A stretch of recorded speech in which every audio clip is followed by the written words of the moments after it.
in our family, we decided from the very beginning that we were going to give them the choice. So homeschooling was always a choice in our family. So for my son, he chose to go all the way through. But I had one of my daughters, my oldest daughter, it was never a great fit for her.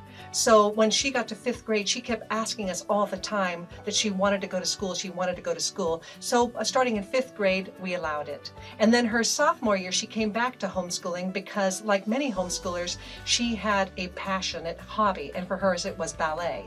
So she was able to go down in Los Angeles and do some modeling and acting and dancing, and homeschooling was a perfect fit for that.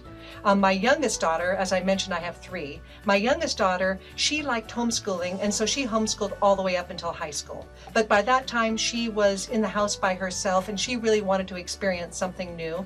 So I think that's the beauty of homeschooling, is that you can enter and you can exit, and there's no right time or right way or wrong way.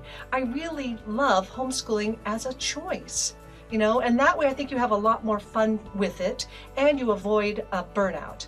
Another kind of a neat thing that I did that I would do again, if life had a rewind button, is that my oldest child was getting ready to go into 7th grade middle school. And so I had a talk with them, and I said, we had chosen homeschooling for you when you were younger, but now you're going into 7th grade, and so I'm going to take you on a tour of all the different educational options in our area so that you can make the choice. So I took him to a Waldorf school, a Montessori, a Catholic school, and even, heaven forbid, a public school. And then I let him decide. And he made the mature choice that he thought that homeschooling was going to be best for him. And it turned out that it really was a better choice than we even knew.